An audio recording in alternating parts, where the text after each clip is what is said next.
Hi, Lindsay. How's it going? Good. How are you?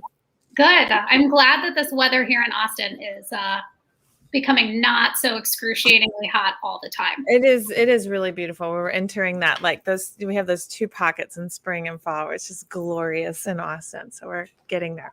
Yes, we are getting there. So hello, anyone who's watching. We're here to tell you about a new project that we have. So it's called the Freedom of Movement Project, and it was launched sort of as an emergency situation because of what is going on in Afghanistan, and to assist Afghan nationals and people who are connected to them to request their permission to enter the United States via something that's called humanitarian parole. So Kate, do you want to tell us a little bit about what humanitarian parole is? Certainly. So humanitarian parole is it's rarely and sporadically used, and it is essentially a catch-all for bringing people into the United States who aren't under some traditional visa or immigrant visa program, and it's for any urgent humanitarian reason or for a significant public benefit. And so historically, some of the cases that I've worked on in my firm for humanitarian parole are, as an example, someone who's abroad in another country and they need some type of medical treatment, emergency surgery that can only be performed in the United States, or someone abroad has a relative here who is dying and they are paroled in so that they can see their relative one last time before they pass away. And the idea is that it's a temporary basis, and that someone is planning to only come into the United States temporarily, which can make things a little bit tricky for the Afghanistan cases. And I'm trying to think of significant public benefit. I haven't personally worked on any humanitarian parole request for a significant public benefit in my career, but I suppose it could be sort of the reverse of the same scenario. Let's say there were a surgeon abroad who performed some type of specialized surgery that could only, that they're flown in to perform in the United States. That person would probably have other visa options available to them. But one thing about humanitarian parole is that it's really fast. You put together the application and you can have an interview at the consulate and the person can come in within a matter of, weeks if all goes well. Whereas sometimes when you apply for a visa, you have to go through processing with U.S. Citizenship and Immigration Services and then consular processing, and there's a delay. So the other component of humanitarian parole, or HP, is that it's quick. It's emergency. It's very fast. Yeah.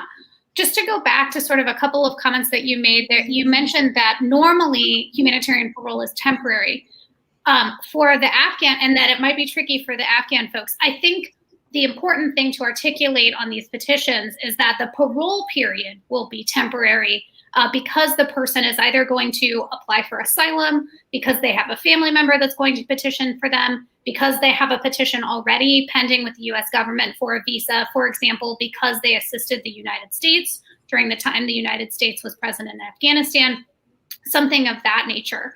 And so, articulating that on petitions is helpful. And I think there are a number of folks that have, like thousands of people who have either worked with the US government and have a visa in process on that basis, or they're family members of someone who has petitioned for them. And those processes just take a really long time. And so now they're in a position where they need to get out urgently, and they need to enter the United States urgently. And, their visa processing is going to take months or years still into the future. Right. Yes. And those are probably going to be the strongest humanitarian parole applications. Would you agree, Lindsay? Someone who's maybe got their SIV visa, for being an interpreter for the U.S. Army, for example, or something like that. They've got that in process, but it's taking too long, or they have a family petition pending. Those cases are obvious choices for humanitarian parole applications, but also people who are not in process or don't otherwise have family members here could be applying for humanitarian parole. The thing is that this is also brand new. We don't really have data or statistics about the rate of approvals for those types of cases. Yeah, I mean, I think we have determined, as I think many other organizations have determined, that applications for humanitarian parole are generally, worth it at this point for anyone who is in imminent danger and needs to enter the United States, especially for those that have visas pending or have a family member for whom could apply for them. We don't know if the government will be prioritizing those petitions, although there's sort of a suspicion that they might if someone has an underlying visa that's already pending. But we don't really know because things happen so recently. And so, we've heard sort of anecdotally of some approvals, but have not compiled, the data to sort of see what's being approved and what's not. I have not heard of any denials except for a couple of cases that were denied as moot when the person was paroled in at the port. This gets into a little bit into like legal mumbo jumbo, but that person was given port parole instead of humanitarian parole, and the humanitarian parole was pending. And so they were like, oh, we don't need this anymore, so we're going to deny it as moot. Most applications, from what I understand, the vast majority are still pending. Have been pending for several weeks now.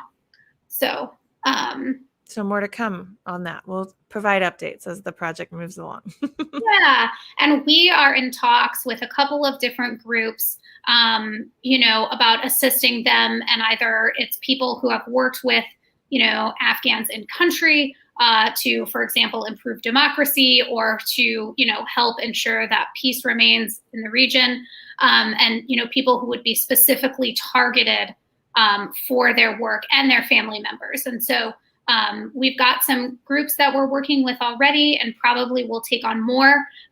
We are in the process, thanks to, in part to a generous emergency grant by the International Academy of Trial Lawyers Foundation, we are in the process of hiring a contract attorney to help come on board, manage the project, provide mentoring, technical assistance to our volunteers, because what we do is not direct services. We mentor and train pro bono attorneys and other volunteers to file petitions.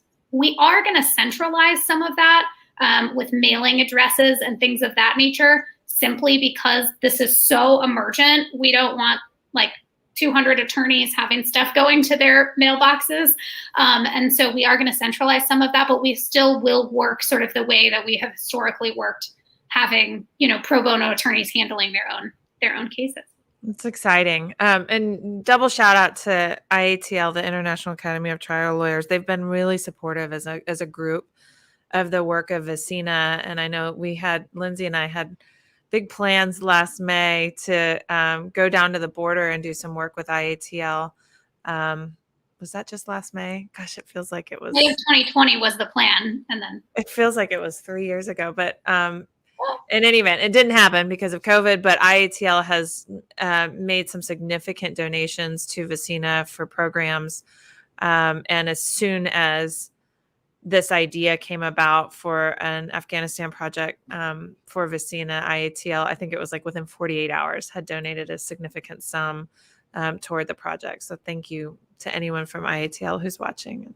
Yes, thank you so much. The IATL Foundation, and then they have their academy with their fellows who do other work with us as well. Okay, let's see. I'm looking at my notes, which is why I'm like up here on the screen. One thing I think that's just important to clarify from a legal perspective is that a request for humanitarian parole is a request for permission to enter the United States. It doesn't in and of itself get someone on a flight. It doesn't in and of itself, they still have to get to the U.S., which is a significant issue under these current circumstances. We similar to the who's going to be approved and what's the government, prioritizing. We also don't know whether an approved or pending humanitarian parole will help someone get on a flight manifest. We hope that it will. And we also hope that it might help them go to a third country via land. And I've heard that from sort of anecdotally, this country, will allow people if they have like a visa or some way to sort of get out of that country. The country will receive them for a very temporary period, and then they might be able to go on. But of course, for thousands getting out of Afghanistan and to a consulate or to a flight is going to be very difficult. And so we will do everything we can on our end, but things are constantly changing. And so we'll be working and staying tuned for how that's going as well. Mm-hmm. So, well, let's talk to people about how they can help and what our project will look like in more detail. So, Kate, can you talk us through the different types of ways people can help with the project? Sure. And I'm sure I'll forget something, so feel free to fill in. But obviously, VECINA volunteer lawyers will always have some work to do with VECINA if they're ready.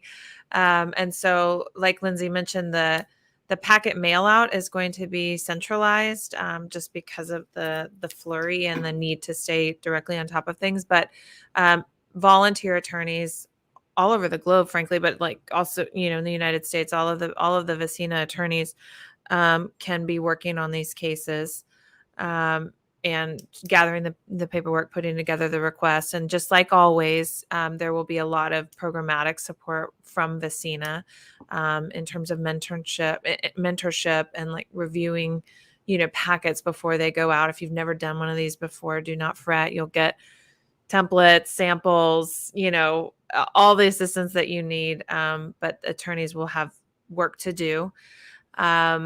Financial sponsors is one thing that's a new thing for us in these cases. So humanitarian parole applicants need a U.S.-based financial sponsor who can be any individual unrelated to them. And that sponsor fills out what's called an I-134, which is similar to the sponsorship that happens when you're applying for someone to get a green card, but it's a little bit lighter in terms of the documentation. And the idea is that the U.S. government wants to ensure that anyone coming to the United States is not going to become a burden on the U.S. government and the taxpayers. So the financial sponsor is agreeing to essentially support the applicant at, a minimum of the poverty guidelines. And what that actually looks like in practice is almost never, in my experience, that the financial sponsor is paying the applicant, a monthly stipend. What it really means is that the U.S. government or any local government could theoretically go to the sponsor for reimbursement if the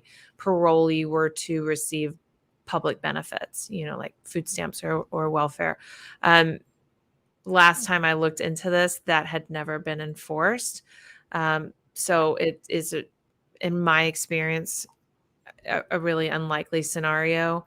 But this is one of those delicate things that as a sponsor, you are signing on to this. What that actually looks like in practice, is that it's rarely enforced, but it does, I think, mean that you need to be willing to do it. I don't know. It's a delicate explanation. What do you think, Lindsay? How'd I do? Yeah, I mean, I think we have an FAQ up on our sign up form. So this link that's here, you can go there to sign up, but there's also a link. Is that a typo? Is it form-sign up? No, FOM, freedom of movement. Oh, freedom of movement. Yeah. Okay. No, it's not a typo. I'm getting a little feedback. I don't know. I'll go mute it. Sometimes I have a delay. Yeah. So you can go up there and click on under financial sponsor. There's an FAQ that has some information. We, I think, are going to be, as an organization, a little bit hesitant to provide really in-depth information about legal obligations of a sponsor, just simply because it can create conflict of interest issues as we are representing the requesters in the case. Now, if the requester is the same person as the sponsor, I mean that, but we just want to be careful with that. But I agree generally with what you say, Kate. And if anyone has questions about that and is interested in becoming a financial sponsor, you're welcome to look at the FAQ before you sign up. The form that a financial sponsor would end up having to sign is the I-134. And if you Google that, there are instructions, and that likewise provides some information about the obligations of the sponsor. Yes, go ahead. Oh, Marianne just asked about BIA accredited reps. We welcome BIA accredited reps. If you are an accredited rep where you can enter your appearance as the representative of record, we welcome you to sign up as a pro bono attorney and just make a note. There's a note at the bottom of the sign up form. If you are not a fully accredited and you're working, like I know a number of folks from our volunteer programs are from the VISTA program with Villanova. Another shout out, you guys are amazing. And those people, if you are not fully accredited at this point and cannot enter an appearance, you should sign up as an admin, which is also really, really helpful. Yes. Yeah. So speaking of admin, we didn't cover that. And that we had admin roles, volunteer roles available on the unaccompanied minor migrant kids project. And that's carrying over into this project as well. And the admin can be anyone. You don't have to have any sort of specialized training to be an admin volunteer. And the work of the admin is to gather the paperwork, complete the forms, a lot of the sort of background behind the scenes stuff in order for the attorney to review it. And one good thing about this project, I think for a lot of admin volunteers, is that these are not Spanish speaking clients. And so I think a lot more admins can do this work. Although in the UAC program, we sometimes had, the trifecta of the translator and the admin and the attorney. So that's definitely doable. But in this case, in these cases, we can have an attorney and an admin, and we probably won't need a translator. Yeah, we have right now, the agencies that we're talking about working with and the groups we're talking about working with have English speaking people who have been liaising for the beneficiaries in country. We do have a note on our sign up form. If you speak Dari or Pashto, we would love to know about it. We are looking into how we would handle translation if it were not sort of just available to us. We do have a translation partner. We do have to be pretty careful in this circumstance about document sharing and electronic document sharing. And so we just, before we sort of get unknown translators on board and sending documents around for translation and things of that nature, we just want to be really careful about how those documents are going to be shared and who they're going to be shared with. Everyone that volunteers for our project will have to sign a volunteer agreement that requires, confidentiality. We actually put a provision specifically about document sharing. Another major shout out to a donor, Clio, the practice management software, has donated a ton of user seats for us. And so now we have an amazing case management software that's very secure that we are using to do document sharing and things of that nature. And so anyone that volunteers will have to upload their documents to the Clio case and then immediately delete any documents from any personal device. It's been amazing on my cases, on the UAC cases. Once we got into Clio, I started getting emails from the project manager at VECINA saying, "Oh, I see this step was completed on your case, and it's been 2 weeks, and the next step hasn't been completed. Can you give us an update?" And so, it's given the organization, I think, a really clean way to stay on top of the cases, which ultimately for us volunteers just means more support and guidance, which is what VECINA is so very good at. And so thank you to Clio, because that was a big in-kind donation from Clio, and it's great software. So it's huge. I mean, Clio, I'm sure lots of the lawyers that are watching this have worked with Clio or seen it in some capacity. And it allows you to create tasks, not only for your team, but for your clients. You can upload documents securely. You can send messages and things of that nature. And that has and run reports. So that's been huge for us to see like what tasks are overdue. So anyway, that's all that is to say is that if you volunteer with us, you will be using Clio. And we will know when you don't complete a task. And you're going to get an email from Karen. We don't know yet. We're hoping. Right. Project somebody. We'll get an email. And I just wanted to post Bashir, who is a VECINA mentor and has been working day and night with the Afghan community, just posted a little shout out. So thank you so much, Bashir. We appreciate it. And we're very excited about getting going on this project. So yeah, we left out one of the important ways to support the project. And that is to donate. Donate to VECINA. You can probably, if you are a follower of the organization, you know that the organization is small. The budget of this organization is small. Little donations go a really long way. And one of the benefits of being a small and nimble organization with really great leadership, like Lindsay and Molly in the children's program, is that when these new emergencies arise, VECINA can create and develop a program and provide mentorship to volunteer lawyers who have never done this work before, and impact. This first organization that we're working with, the intent is to work on close to 100 cases, right, Lindsay? Yeah, And so, like, way more these than are, that. this is big impact, little amounts of money. So if you're watching this and you want to support, but are busy or, can't volunteer, please just do a donation of any amount to VECINA, and it will be put to good use with this organization. Yes, thank you so much, Kate. That's always a good thing to point out. Can't leave that one. Yeah. So if you sign up, I'm getting the feedback again. I'm sorry. If you sign up at the sign up form, which is at the link that is not a typo, FOM-sign up, then you can pick what type, whether you're an attorney, an admin, or are interested in becoming a financial sponsor. And we just opened a Facebook group, which we've actually been using for Reunite, the unaccompanied children's group. That's just a great way to sort of like post and get pretty quick responses about what's working and what's not in a private way with other volunteers. And then, of course, we, as the VECINA team, responds as well. We are also working on a training and samples. There are lots of other great organizations that have developed training materials too. But we're working on our own just because some of ours are going to be like 70 cases from one organization. And so we're working on that diligently as well. After you sign up, the next thing you'll need to do is sign a volunteer agreement. And really, after you sign a volunteer agreement and hopefully take the training, once we have it up and running, you'll be ready for a case. And so with that case, you will be assigned as a contact in Clio so that you can see all of the documents related to the case, the templates, things of that nature. And then you will work with your team, which right now will just so in Reunite, it often is 3 people: admin, attorney, and interpreter.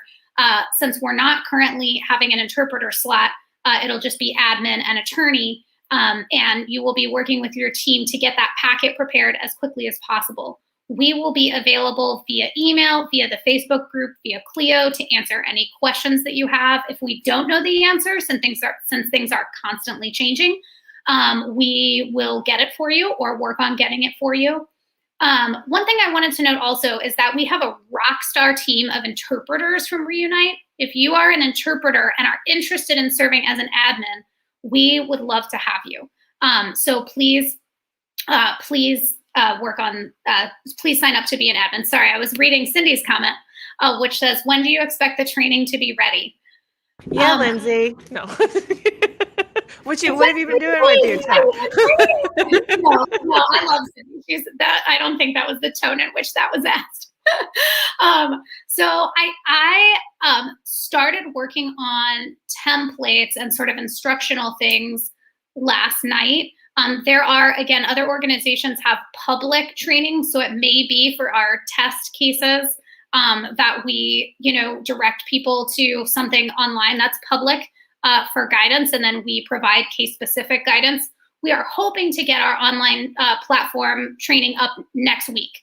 Primarily the ways that our training works, which is a little bit different from other organizations, is we try to break things down into micro bites. One, we think that that's easily digestible by volunteers. And 2, if something changes, which we anticipate lots of things will change, then we just have to redo a short video or change some text as opposed to redo like an hour-long video. And so we that's how we do our training. So I actually think it will be up next week. And now I'm holding myself to that deadline. We do anticipate placing a few cases probably before that time. And so those of you who get cases in the initial batch may just have to bear with us and ask us lots of questions. And then we'll be like, that should be added to the training manual. We do already have a checklist for sponsors, a checklist for beneficiaries, and a checklist for the final packet. We just want to do, sort of samples or instructions for each form. And we also want to do upload some media articles and country conditions that we think would be helpful. And we do want to do some videos just to make the training complete. But you'll have access to everything that's already been created, and will probably get tweaked over the course of the coming weeks. And Cindy says, for sure, she wasn't. I know. I was just making a joke. You guys don't know this, but Lindsay's been working her butt off behind the scenes. Every time we have one of these new projects, it's a flurry of insane activity for Lindsay specifically, because she is a perfectionist, and any project that VECINA launches will be done well. Well, you better believe it. Molly has been working around the clock also, and she works primarily with Reunite, with our unaccompanied children's project, but she has been working on this as well, and has been such a core member of the team trying to get everything up and running. So she actually couldn't make it. We had actually agreed on 11, and then of course I published that it would be at 11:30 because my brain is everywhere. So I'm sorry you missed Molly. I know that she would make this video better. She would. We love Molly. I just want to announce for anyone who's just now joining and you're wondering what we're talking about, if you've been watching what's been going on in Afghanistan and wondering what the heck you can do to help, this is your opportunity to volunteer to help VECINA with our project to get people out of Afghanistan under humanitarian parole. And we have opportunities for lawyers, accredited reps, admins, interpreters, or just donors. So that's what this is about. Yes. So, it's feedback again. I'm sorry. I know. I keep muting when I'm done talking. So here I go. I'm muting them. Yeah. So if you would love to help, we would love to have you. Please sign up at the link that is below our faces. And I will post it in the live stream as well once we get off here. If you have any questions right now, you can feel free to email me. My email is lindsay@vecina.org, which I will also throw in there. Does anyone have any questions? We can stay on for another minute to see if there's any other outstanding questions, but I think that's all we've got for today. Just telling you about a new project. You can unmute now and say something. Okay, here I am. Sorry. I don't know. I think it's because I have my mic, which I have to have a fancy mic because I have a radio show, but it's different from my speakers. So when my speakers are talking, anyway. Yeah. That's my technical explanation of why. I love your mic though. It gives me feedback so that I can hear myself. I know that part's annoying. Sorry. No.